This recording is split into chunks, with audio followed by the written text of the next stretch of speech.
Es 28 de septiembre del 2022. Qué gusto saludarles, amigos y amigas. Bienvenidos sean ustedes a la emisión estelar de Noticias 7. Nosotros vamos a tener importante información para compartir con cada uno de ustedes. Antes saludamos con nuestro compañero Felipe Espinosa. ¿Qué tal, Feli? ¿Cómo estás? Hola, Vero, querida, amigos televidentes. Sean todos ustedes bienvenidos y como todas las noches agradecerles por abrirnos las puertas de sus hogares y permitirnos informarles estos 60 minutos. Así es, hacemos una invitación también para que nos puedan sintonizar a través de www.eltelegrafo.com.es. Recuerden que somos retransmitidos por Radio Pública FM y también nos pueden seguir a través de nuestras redes sociales. Y ahora enseguida vamos a revisar los titulares de la jornada. Bienvenidos.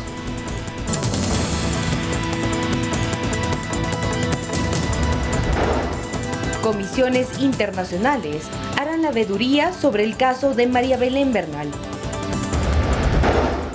El asambleísta Fernando Villavicencio anunció su renuncia a la presidencia de la Comisión de Fiscalización. La Policía Nacional desarticuló una estructura delictiva de los Chone Killers. Conozca cómo puede hacer para acceder a la lotería de visas. En lo internacional, el alcalde de Nueva York pronostica la llegada de 75,000 migrantes este año. Y en los deportes, la estatua en homenaje a Luis Suárez en Salto fue destruida durante los festejos por un nuevo aniversario. 7 de la noche, con 2 minutos, el ministro del Interior, Juan Zapata, pidió reformas al régimen disciplinario del Código de Entidades de Seguridad Ciudadana y Orden Público porque señaló que la normativa actual tiene procesos administrativos largos que no han dejado. Por ejemplo, que se sancione a involucrados en el caso de María Belén Bernal. Fue en el Pleno de la Asamblea que este miércoles se recibió a autoridades gubernamentales encargadas de la seguridad para que comparezcan respecto de la investigación que se sigue en el caso del femicidio de María Belén Bernal. El exministro del Interior, Patricio Carrillo, fue convocado, pero no asistió. Quien sí pidió ser recibido es el actual ministro Juan Zapata y llegó con un pedido. Es generar las reformas al régimen disciplinario del COESCO. Muchas personas decían por qué los vinculados en el tema de la Escuela Superior de Policía no están fuera de la policía. ¿Saben por qué? Porque este debido proceso nos lleva a una línea de tiempo que en el mejor de los casos podemos tener una sentencia en 45 días. En el peor de los casos en 60 o 90 días. No se puede sancionar a un policía violento en sus relaciones de pareja porque solo se puede sancionar si está dentro del servicio. Al amparo de esa ley, al amparo de esa protección, policías que han sido sancionados han recuperado sus cargos. Luego de las comparecencias, el debate se abrió. Uno de los temas puestos sobre la mesa es si el delito es o no un crimen de Estado. Hay posiciones divididas. El caso de María Belén Bernal claramente es un crimen de Estado. Escuchar que se habla de un crimen de Estado es hablar del desconocimiento, no tener la mínima idea de las características de un crimen de Estado. De acuerdo o no, el caso se seguirá en una comisión especializada. Esta deberá realizar un proceso de fiscalización en un plazo de 30 días y además presentar un informe pormenorizado para que sea conocido y debatido por el Pleno nuevamente. Andrea Orbe, Noticias 7. En el mismo tema, la Secretaría de Derechos Humanos solicitó a la Comisión Interamericana de Derechos Humanos realizar un proceso de observación y asesoramiento en las investigaciones que se realizan en torno a la desaparición y posterior asesinato de María Belén Bernal. Sobre el caso de María Belén Bernal, la Secretaría de Derechos Humanos solicitó a la Comisión Interamericana de Derechos Humanos, CIDH, que conforme a sus competencias inicie un proceso de observancia para que supervise que la investigación se desarrolle de forma imparcial, con respecto a los derechos humanos y con enfoque de género. Sin embargo, la Comisión aún no ha enviado una delegación para llevar a cabo dicha veeduría. Consuelo Bowen, abogada de la CEPAN, explica que la CIDH tiene como función garantizar transparencia en el proceso de investigación. La CIDH puede hacer una visita in loco y que en realidad es donde se va a determinar cuáles son esos pasos o esas solicitudes que debe cumplir o que cumplirá la CIDH. Realmente... La comisión se pronunció a través de su cuenta de Twitter, donde recomendó al Estado ecuatoriano investigar con debida diligencia reforzada, a juzgar y sancionar a los responsables y a combatir la tolerancia a la violencia de género en el país. Recordemos que la CIDH lo que va a determinar en algún momento, si es el caso, es la responsabilidad del Estado ecuatoriano.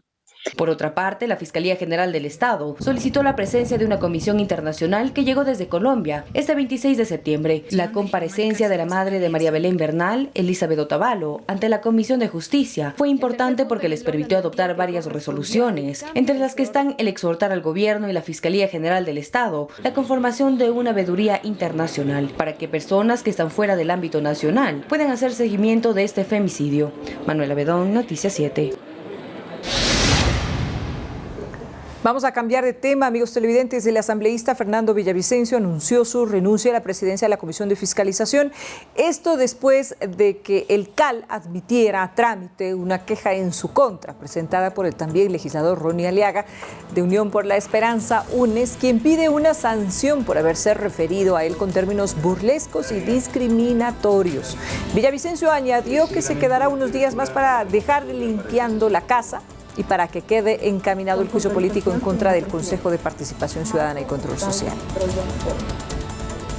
Yo he tomado el día de hoy la decisión de renunciar a la presidencia de la Comisión de Fiscalización para que vengan ellos a hacer el trabajo sucio. Yo no me voy a quedar administrando las corruptelas. Yo no me presto para la impunidad. Yo no me presto para recibir una central hidroeléctrica. Yo no me presto para tapar los vínculos con el narcotráfico. Vengan, señores, a hacer su trabajo sucio. Yo estaré unos pocos días más hasta dejar limpiando la casa, hasta dejar instalado este proceso de juicio político en contra del Consejo de Participación Ciudadana. Cambiamos de tema y ponga mucha atención porque el exgerente de Petroecuador, Alex Bravo, recibió el beneficio penitenciario de régimen semiabierto. Es decir, cumplirá en libertad el resto de sus 4 sentencias por corrupción. El régimen semiabierto es un beneficio penitenciario donde el beneficiario sale de la cárcel, pero sigue cumpliendo su pena, para lo cual se le coloca un grillete electrónico. Debe presentarse periódicamente ante una autoridad judicial sin que pueda salir del país. Este es el caso del exgerente de Petroecuador, Alex Bravo, quien cumplió el 60% de sus sentencias, es decir, más de 5 años en cárcel, pese a que fue sentenciado 5 años por el delito de cohecho, 3 años y medio por tráfico de influencias, 3 años y 4 meses por el delito de enriquecimiento ilícito y 6 meses más por ingreso de objetos ilícitos a la cárcel. Todas las sanciones judiciales asociadas a temas de corrupción en Petroecuador. Bravo estaba recluido en la cárcel de Santo Domingo de los Áchilas. El juez de esa localidad, José Guzmán, consideró que ya cumplió 100 meses de cárcel y por ende se le concedió el beneficio del régimen semiabierto. En uno de los juicios por enriquecimiento ilícito, la Contraloría del Estado encontró que Alex Bravo, mientras fue funcionario de la estatal petrolera, tuvo un incremento patrimonial no justificado superior a los $364,000 en sus cuentas personales, dinero que no contó con el sustento que determine el origen de dichos recursos. Sin embargo, según las pericias ejecutadas en los diferentes procesos legales, se estima que Alex Bravo recibió $12 millones como producto de coimas por la entrega de contratos para obras y proyectos en el campo petrolero, especialmente para la repotenciación de la refinería de Esmeraldas. Recursos que, de acuerdo a las investigaciones, habrían sido depositados a través de empresas constituidas en paraísos fiscales. Hasta el momento, no hay un dato preciso de los dineros de la corrupción recuperados. Lo cierto es que uno de los imputados ya no está en la cárcel.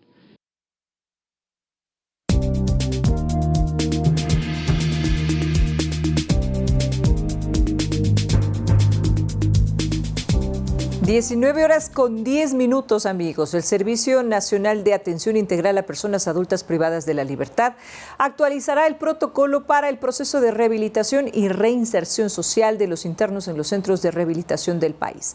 Según se acordó en la Mesa Técnica de Justicia, Seguridad y Derechos entre el Gobierno Nacional y las organizaciones sociales. Este proceso contará con la participación de los familiares de los PPLs. En esta mesa también se han abordado aspectos como el manejo de las movilizaciones y la protesta social, así como la generación de políticas para el respeto a los derechos humanos. Amigos televidentes, son las 19 horas con 10 minutos, nos vamos a un pequeño corte, pero al regreso le contamos que desde el 5 de octubre hasta el 8 de noviembre, usted podrá acceder a la lotería de visas permanentes, así es, en Estados Unidos. Ya regresamos. Invitamos, amigos televidentes, a que nos puedan seguir en nuestras redes sociales. Estamos en Facebook, Instagram y también recuerden que estamos en Twitter. Además, somos retransmitidos por Radio Pública FM, Quito, Guayaquil y Cuenca 105.3, Manta 88.1 y Loja 90.5. Pública FM. Gracias por seguir junto a nosotros. Vamos con más información. La Policía Nacional logró desarticular la desarticulación de una estructura delictiva de los Chone Killers, que estaría vinculada con una serie de actos violentos en Guayaquil, Daule y Durán. Veamos. Los tenían vistos desde principios de año, cuando 2 cuerpos fueron colgados en un puente de Durán y las investigaciones apuntaban a los Chone Killer. 7 meses después, 19 integrantes de ese grupo de delincuencia organizada fueron capturados en Guayaquil, Durán y Daule. Solamente entre el 2021 y el 2022 tenemos que existieron 10 muertes violentas comprobadas cometidas por esta organización y 8 tentativas en las zonas 8 y 5. En 25 allanamientos se aprendió a esta estructura criminal integrada por 18 ecuatorianos y un venezolano. Todos ellos serán procesados por presunta delincuencia organizada. 16 de ellos tienen antecedentes. Sumando los antecedentes de estos 16 detenidos, tenemos más de 45 detenciones y procesos abiertos contra estos delincuentes y esperamos que esta no sea la 46. Este grupo sería el autor de hechos violentos de connotación nacional, como la suspensión de 2 cuerpos sin vida en un puente de Durán, el asesinato a un menor de edad en marzo, el ataque y asesinato a ocupantes de una ambulancia en abril y el intento de atentado terrorista en la unidad judicial Albán Borja de Guayaquil. Lo preocupante, según la policía, es la evolución criminal de este grupo. Ellos iniciaron primeramente con delitos menores, incluso tienen algunos eventos por receptación, otros por robo, y de ahí fueron incrementando el nivel de violencia hasta llegar al tema de asesinatos como lo han mencionado. Para el comandante de la zona 8, Víctor Zárate, este golpe a los Chone Killer ayudará a mantener la tendencia a la baja en las muertes violentas de Durán, aunque habría consecuencias colaterales. Lastimosamente el delito va a migrar a los territorios colindantes. Estamos trabajando ya en Nueva Prosperina, en Florida y en Pascuales para mitigar también estos índices de violencia. Los detenidos tendrían también vinculación con 6 privados de la libertad de la penitenciaría del Litoral, quienes habrían orquestado los delitos imputados y recibirán nuevos procesos judiciales. Lautaro Andrade, Noticias 7. Ahora les contamos, amigos, que muchos menores de edad son reclutados por organizaciones delictivas. En lo que va del año, 44 de ellos han muerto, lamentablemente de manera violenta. Cada vez es más frecuente escuchar sobre la participación de menores de edad en hechos delictivos. Así lo indicó el coronel Henry Herrera, jefe de la INACET de la zona 8. En este mes se han desarticulado varias organizaciones delictivas, pero ¿cuál ha sido el factor común en estas detenciones y aprehensiones que se han ido realizando? Hemos observado que existen varios menores que han sido los artífices de estos actos criminales. Pero eso tiene una respuesta, es que lógicamente las organizaciones criminales tienen un asesoramiento jurídico. Y es que al tener un tratamiento distinto a los adultos, los menores de edad reciben penas más cortas, como lo explica el penalista Santiago Ríos.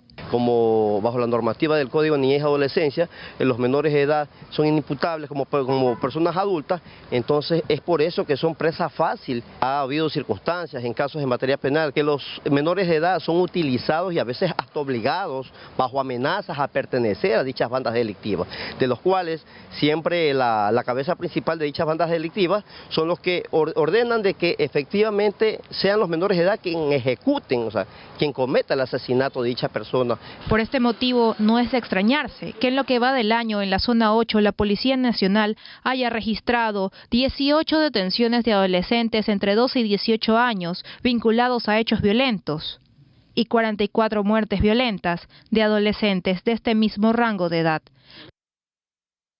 Los adolescentes infractores que son detenidos por cometer delitos no son sancionados por el COIP, debido a que la Constitución lo impide, y esto hace que las penas sean menores.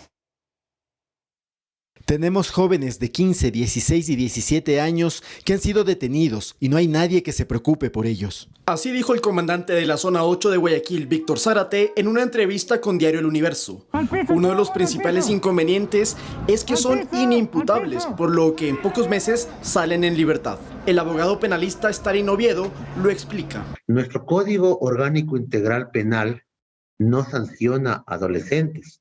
Lo que sanciona es el Código Orgánico de la Niñez y Adolescencia. El delito está en el COIP y la pena está en el CONA, que es una pena siempre atenuada.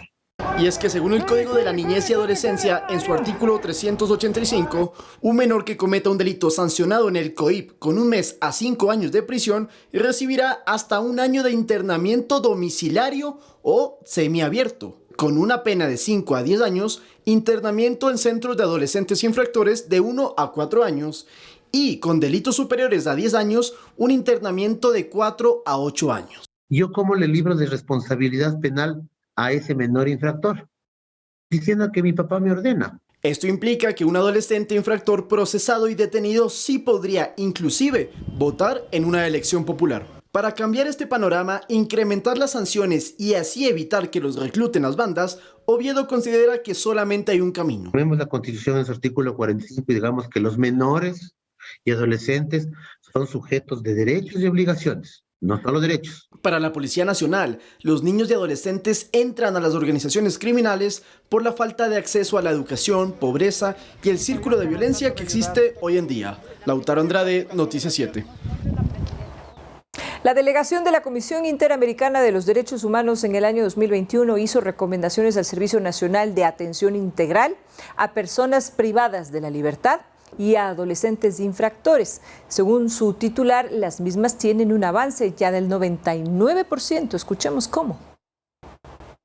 En el marco de la visita de la delegación de la Comisión Interamericana de Derechos Humanos, CIDH, se mantuvo una reunión con autoridades del Servicio Nacional de Atención Integral a Personas Privadas de la Libertad y Adolescentes Infractores, SNAI, para constatar el cumplimiento de las 39 recomendaciones realizadas en diciembre de 2021. Estas 39 recomendaciones han sido satisfechas en un 99% a través de planes, programas y proyectos. Por eso es importante realizar todas las acciones contendientes como Estado, porque la crisis penitenciaria la debemos enfrentar como Estado, no únicamente como un gobierno. Como muestra de ello, manifestó Ramírez, se avanza positivamente en la realización del censo penitenciario. Desde el 22 de agosto en que empezamos el censo penitenciario por primera vez con la metodología del INEC, hemos avanzado ya con el 45% de la población penitenciaria, con 15.011 personas privadas de libertad. Culminamos el día de hoy en Los Ríos y estamos en el segundo día en Cotopaxi. A pesar de los eventos suscitados en lo que va del año, afirmó que el número de muertes violentas al interior de los centros penitenciarios se redujo en comparación a 2021. Tenemos una reducción del menos 65%, es decir, 165 muertes menos que el año 2021. María José Rosas, Noticias 7. El Consejo de Participación busca el mecanismo para dar cumplimiento a la sentencia de la Corte Constitucional sobre la selección del vocal para el Consejo de la Judicatura. Entre tanto, se resolvió conformar una veeduría ciudadana para vigilar el proceso. Cumpliendo con la sentencia de la Corte Constitucional, a las 12:10 de este miércoles 28 de septiembre llegó el oficio de Fausto Murillo, presidente temporal de la Judicatura, para activar el mecanismo de selección del vocal delegado por la Corte Nacional de Justicia. El Consejo de Participación deberá seleccionar únicamente solo al vocal que presidirá la judicatura, puesto que la Corte Constitucional sentenció que Álvaro Román ocupe el cargo de vocal suplente. Por ello, Ivette Estupiñán solicitó pedir al Departamento Jurídico que remita hasta el 30 de septiembre la propuesta de un nuevo reglamento para activar el mecanismo de selección. Por lo tanto, no estamos incumpliendo si lo hacemos el día de hoy, si se hace el día viernes, si se hace el día sábado, si se hace el día domingo. Sin embargo, para los consejeros de minoría, consideraron que esto sería dilatar la selección y retrasar el proceso. Como no se quiere cumplir con la sentencia, están lanzándole la pelotita a la coordinación jurídica. Desde la llegada de la misiva de Murillo, el Consejo de Participación tiene 5 días para solicitar una terna a la Corte Nacional de Justicia. La norma constitucional o la sentencia en este acto indica de un pedido de terna. No reconoce una terna enviada. Hay que solicitarla por parte del Pleno. Allá será la responsabilidad del presidente de la Corte Nacional de Justicia si nos entrega una terna igualita o prefiere consultar con el organismo colegiado para que goce de mayor legitimidad. Entre tanto, Álvaro Román indicó que solicitará una aclaración a la Corte Constitucional. Si están diciendo que Fausto Murillo violó mis derechos en la sesión del 3 de febrero. Y yo creo que como reparación en futuro debieron haberme principalizado como en ese momento como presidente del Consejo de la Judicatura hasta que se elija el titular. Pero no lo han hecho, entonces por eso estoy pidiendo una ampliación. Además, por unanimidad, se resolvió conformar una veeduría ciudadana que revise el proceso de selección para el titular de la Judicatura. Edison Saavedra, Noticias 7. Más de $700 millones de activos en el exterior se han regularizado como parte de la aplicación de la reforma tributaria aprobada en el año 2021. Hasta el mes de diciembre, la meta es llegar a los $1.000 millones. Tras la aprobación de la Ley Reformatoria para la Equidad Tributaria del Ecuador en noviembre de 2021, se estableció un régimen voluntario, impositivo, único y temporal para la regularización de los activos en el exterior, aquellos recursos de ecuatorianos que no habían sido declarados al Fisco Nacional. Lo que está diciéndoles a aquellas personas que tienen propiedades o inversiones en el exterior es que tienen la oportunidad de regularizar y aprovechar los beneficios que tiene esta ley. De acuerdo a una investigación de la Corporación Transparencia Fiscal Ecuatoriana, hasta agosto de 2022 se ha regularizado $703 millones, activos que estaban en el exterior, y se han recaudado cerca de 29 millones en impuestos por la regularización. Se espera que se llegue a por lo menos a 1.100, 1.200 millones de dólares, que resultaría ser más o menos más del 1% del Producto Interno Bruto del Ecuador. Algo importante, algo que nos ayuda. La ganancia de capital, el rendimiento financiero y demás beneficios que genere el patrimonio regularizado deberá pagar impuestos a la renta en el Ecuador a partir del ejercicio fiscal 2023. De aquí a futuro, de forma permanente, le pagará al Estado ecuatoriano el impuesto a la renta. Así, el patrimonio regularizado adquiere nacionalidad ecuatoriana y puede retornar en cualquier momento. La fecha tope de regularización es del 31 de diciembre de 2022. ¿Qué pasa a aquellos que no optan por la regularización? Bueno, esos activos nunca más podrán ser regularizados y tendrán el problema, si es que son detectados por las instituciones tributarias de esos países extranjeros como el ecuatoriano, de llegar a pagar una multa fiscal, una carga fiscal de hasta el 37%.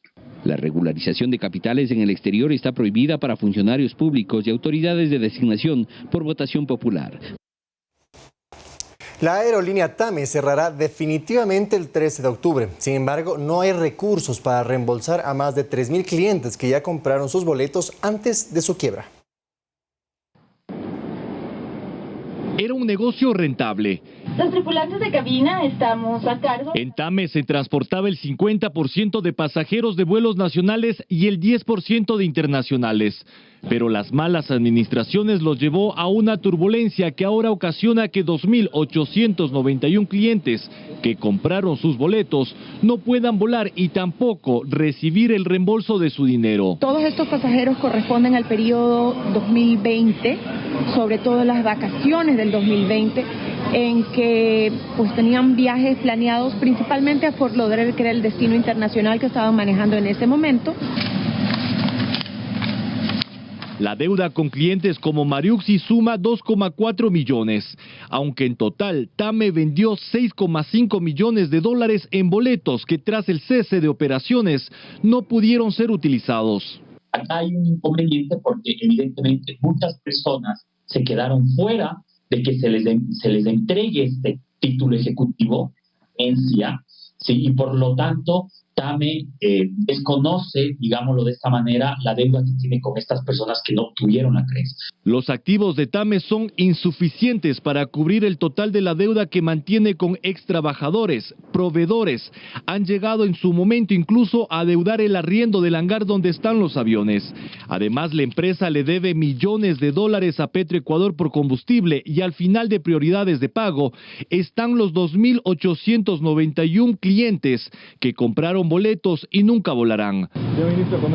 Un problema que desde el gobierno se busca solucionar con la ayuda de los ministerios de Finanzas y Transporte. Con datos al mes de junio, los activos están alrededor de 40 millones de dólares y las deudas sobre los 300. Es una situación completamente inviable. ¿Cómo se puede pagar? Bueno, nuevamente, todo esto lo tenemos que ver con el Ministerio de Finanzas para proveer los recursos necesarios. No se podrá hacer de un momento a otro. Esto es una situación muy complicada. Usted va a entender que esto es deudas de muchísimos años por decisiones equivocadas de gobiernos y administraciones anteriores. TAME desaparecerá en cuestión de días, ya que el 13 de octubre de este año será liquidada y los activos que no han sido vendidos para el pago de innumerables deudas pasarán al Ministerio de Transporte.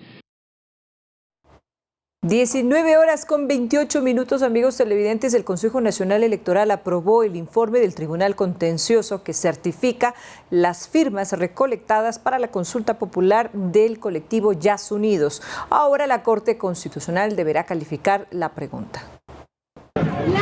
Después de varios años de lucha por el medio ambiente, tal parece que la consulta popular del colectivo Yas Unidos será posible. Bueno, es una victoria luego de 9 años de lucha, que justamente lo único que buscan es detener el extractivismo en el territorio de los pueblos aislados. Por unanimidad, el Pleno del Consejo Nacional Electoral aprobó el informe del Tribunal Contencioso, donde se calificaron más de las 583,000 firmas necesarias para avanzar con el proceso. Se reconoció las firmas y se envió la documentación a la Corte Constitucional para el debido proceso. ¿Está usted de acuerdo en que el gobierno ecuatoriano mantenga el crudo del ITT, conocido como Bloque 43, indefinidamente en el subsuelo? Esta sería la pregunta que la Corte Constitucional deberá calificar para que el CNE inicie el proceso de consulta popular. Esperamos la respuesta de la Corte Constitucional. Luego de eso tenemos 15 días para convocar al proceso electoral y 60 días como máximo para ejecutarlo. Esperamos que esta Corte no vulnere una vez más nuestro derecho al demorar, modificar o cambiar, rechazar la pregunta de alguna manera. Ahora todo dependerá del dictamen de la Corte Constitucional, que si todo cuadra, podría incluirse en las seccionales de febrero del 2023. Todo depende de la Corte Constitucional. Supongamos que nos da la próxima semana, tendríamos que hacer antes del 5 de febrero. ¿Qué pasa si nos dan y coincide con el proceso electoral? Tendríamos que hacer con el proceso del 5 de febrero. Pero igual, ¿qué pasa si nos dan en diciembre, en enero, en febrero? Ya tocaría hacer después. Desde Yas Unidos se cuestiona que el proceso haya demorado casi una década y que en ese tiempo se continuó afectando al medio ambiente. Además se está destruyendo el lugar más biodiverso del planeta. Además, por este caso está abierto un proceso en la Comisión Interamericana de Derechos Humanos. Edison Saavedra, Noticias 7. El presidente Guillermo Lasso inauguró un conjunto residencial en la provincia de Orellana. Estas pertenecen al proyecto Creamo Vivienda, donde 340 familias fueron beneficiadas.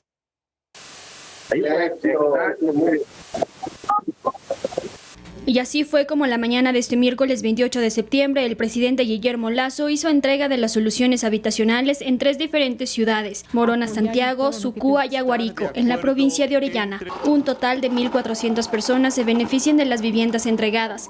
En su intervención, el jefe de Estado mencionó que son 340 familias las que cuentan ya con una vivienda propia. Yo quiero desde Orellana ratificar mi compromiso con todo el pueblo ecuatoriano de trabajar por su bienestar, de trabajar por la familia, de trabajar por la mujer ecuatoriana. Además mencionó que la mayoría de las propietarias de las viviendas son mujeres solteras. Es el caso de Inés y Yadira. Hoy tengo una vivienda digna y de calidad porque me permite mejorar la calidad de vida para mí y para mis 4 hijos. Esa alegría más grande de tener una casa y de estar tranquila, porque sé que esa casa es para mí y para mis hijos. Si algún día yo llego a irme de aquí, ellos se quedarán, mire, tranquila, que están en su casa propia. Según el primer mandatario, en su gobierno se ha reducido en 4 puntos porcentuales el déficit de vivienda, pero que la meta es bajar en 10 puntos durante los 4 años de gestión. Ahora cambiamos de tema y les contamos, amigos, que el Ministerio de Salud implementó salas de rehabilitación post-COVID en 14 establecimientos de salud para pacientes que presentan secuelas posteriores a la enfermedad. Veamos de qué se trata. Este 28 de septiembre, desde el Hospital Docente de Calderón, se inauguró el fortalecimiento y equipamiento de 14 salas de rehabilitación post-COVID a escala nacional. 8 de ellas son de primer nivel de atención. Hospitales, sino hospitales y también centros de salud, para garantizar la oportunidad de acceso a cuidado y a recuperación con un sistema de transferencia y contratransferencia para todos nuestros pacientes. El fisioterapeuta respiratorio Fernando Arévalo explica que este tipo de atención es necesaria en casos donde el tratamiento normal no da resultados. Se pueden ir solventando todo este tipo de alteraciones cuanto antes y de esa manera también se puedan evitar complicaciones después. Las diferentes variantes del COVID-19 y sus sublinajes han permitido registrar a los expertos de la salud hasta 200 síntomas distintos en esta enfermedad, por lo que se recomienda acudir a un médico y mantener el seguimiento de la enfermedad. Manuela Bedón, Noticias 7. Desde el 5 de octubre hasta el 8 de noviembre, usted podrá acceder a la lotería de visas permanentes de residencia a Estados Unidos. En la siguiente nota le contamos cómo usted puede postular. Cada año el gobierno de Estados Unidos sortea 55,000 visas de residencia permanente para países cuya tasa de inmigración es relativamente baja. Los interesados deberán hacer la solicitud en línea en la página web www.travel.state.gov desde el mediodía de este 5 de octubre hasta el 8 de noviembre. Este trámite es gratis y se deberá llenar en inglés. Parte de los requisitos es que los postulantes deben ser originarios de países con bajas tasas de inmigración o ser cónyuge de ciudadanos de estos países. Los interesados deben tener al menos una educación primaria o secundaria o 2 años de experiencia laboral en los últimos 5 años, con una ocupación que requiere por lo menos 2 años de entrenamiento o experiencia. Es importante señalar que esta convocatoria es para el año 2024. Las personas preseleccionadas recibirán un correo entre mayo y julio del 2023 con más información sobre su candidatura para avanzar a las siguientes etapas del proceso. Edison Saavedra, Noticias 7. Ahora les contamos que el proyecto Apadrina una escuela del Ministerio de Educación entregó 323 kits escolares a los niños de la Unidad Educativa Intercultural Bilingüe Tinku Yachay. Esta iniciativa nació con el objetivo de ayudar a los estudiantes. Con cantos y agradecimientos recibieron los estudiantes de la Unidad Educativa Intercultural Bilingüe Tinku Yachay la donación de 323 kits escolares por el proyecto Apadrina una escuela del Ministerio de Educación. La Embajada de Israel y la empresa privada se sumaron para realizar esta donación. La educación es la llave del futuro y para hacer este mundo un lugar mejor. El rector de la institución, José Chicuala, explica que los útiles ayudarán a los estudiantes de bajos recursos y a sus familias a mantenerse motivados y no dejar sus estudios. Esperamos que con esto vaya motivando también a la comunidad, que se vayan empoderando de que la educación es una forma, es un pilar fundamental en el desarrollo de la sociedad. Durante la pandemia, muchos de sus estudiantes se vieron afectados en su proceso de aprendizaje debido a varios factores, como el económico y el tecnológico. Los padres de familia que regresan a las comunidades donde no existe cobertura, ellos bajan al pueblo y desde ahí se comunicaban con los docentes para pedir las tareas para la semana. Realmente para nosotros fue un aprendizaje muy fuerte, nos entregamos por entero y me siento muy orgulloso de haber sacado y no haber perdido estudiantes. El proyecto busca transformar 144 instituciones educativas con 44.688 estudiantes a escala nacional. Manuela Bedón, Noticias 7. Vamos ahora a hacer una pausa, amigos televidentes, y cuando regresemos les vamos a contar que la estatua en homenaje a Luis Suárez en Salto fue destruida durante los festejos por un nuevo aniversario de Peñarol. Ya regresamos con más de esta noticia después de la pausa.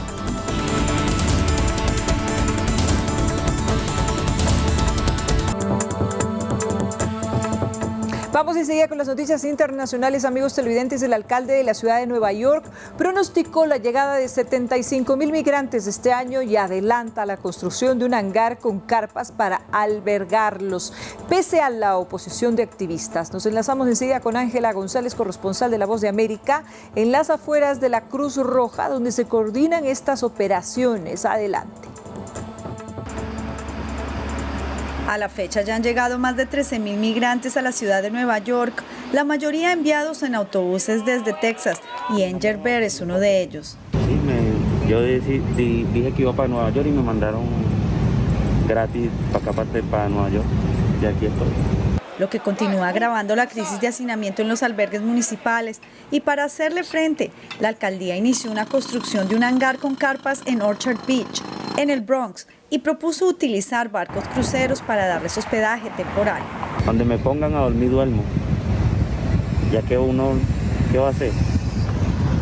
La selva uno dormía en el río, ya que me pongan a dormir en un barco, ¿qué puedo hacer? Duermo donde sea, con tal y tener a mi familia bien. Con el invierno acercándose y por tratarse de áreas remotas y desconectadas, activistas se han opuesto a que los migrantes sean ubicados allí. No considera las necesidades de las personas que están llegando a la ciudad buscando refugio, porque estarían desconectadas, no tendrían el mismo acceso a los servicios y a los beneficios que se le pueden brindar a las familias que ya llegan en un estado de vulnerabilidad, o sea, vulnerables, están necesitadas y requieren es que sean conectados con todas las demás agencias y los recursos que la ciudad les puede brindar. Le contamos que el huracán Ian continúa siendo un ciclón de categoría 4 de gama alta y ráfagas aún más altas, lo que lo convertirá en el ciclón más fuerte que haya tocado tierra en la costa occidental de la península de Florida. Veamos. Tras su devastador paso por Cuba, donde hay confirmados 2 muertos, Ian se dirige a la costa oeste de Florida, convertido en un monstruo que roza la categoría 5. Un huracán extremadamente peligroso, según el Centro Nacional de Huracanes de Estados Unidos, que dice podría causar daños fatales, vientos catastróficos e inundaciones. Más de 2,5 millones de personas están bajo órdenes de evacuación obligatoria. Es posible que toque tierra con categoría 5, dice el gobernador de Florida. Es un huracán muy poderoso que tendrá graves efectos en el suroeste de Florida y a medida que atraviese el estado tendrá efectos muy graves en términos de viento, lluvia, inundaciones. Van a ser 1 o 2 días terribles. Con vientos sostenidos de 250 kilómetros por hora y ráfagas mayores, Ian será el huracán más potente que haya tocado tierra en la costa occidental de la península de Florida. El presidente Joe Biden ha dicho que la amenaza es real, instando a todos los ciudadanos afectados a no tomarse las advertencias a la ligera.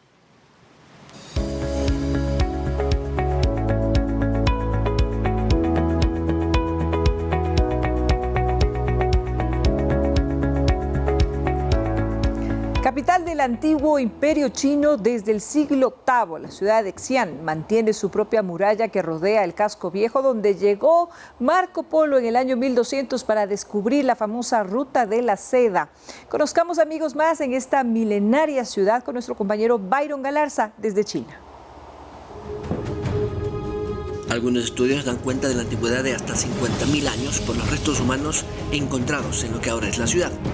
Sin embargo, hace 202 años antes de la era cristiana, el emperador de entonces la llamó Chang'an, cuyo esplendor duraría por varios siglos. Luego fue conocida como Xi'an desde el año 1000 hasta 1100 después de Cristo, precisamente cuando Marco Polo vino por la famosa ruta de la seda. En la actualidad es la capital de la provincia de Shanxi, a unos 1000 kilómetros al oeste de Pekín, Y es la misma que hace miles de años recorrieron los principales comerciantes de todo el mundo. Ahora tiene más de 20 universidades y con 13 millones de habitantes es una ciudad pujante y una capital industrial y tecnológica, además de ser el centro neurálgico de las conexiones en el famoso tren que conduce toda la mercancía hacia las principales zonas de la región euroasiática y que conduce también con Europa. Mantiene su conexión de centro de comercio y sirve como un hub logístico con un tren directo de China a Europa. En el primer semestre del 2020, 1.667 torres de carga salieron a Europa y Asia Central, con 1.300 millones de toneladas de mercancías en el 2022, 3 veces mucho más. El presidente Xi Jinping ha destacado este año su decisión de fortalecer la nueva franja y la ruta en relación a este conglomerado sistema de infraestructuras de comunicación Euroasia y Europa Oriental.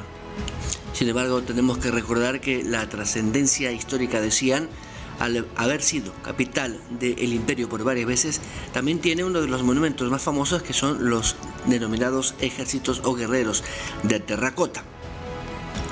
La ciudad es una ciudad amurallada y tiene las denominadas pagoda, que son torres gigantes de una antigüedad mucho mayor a los 800 años.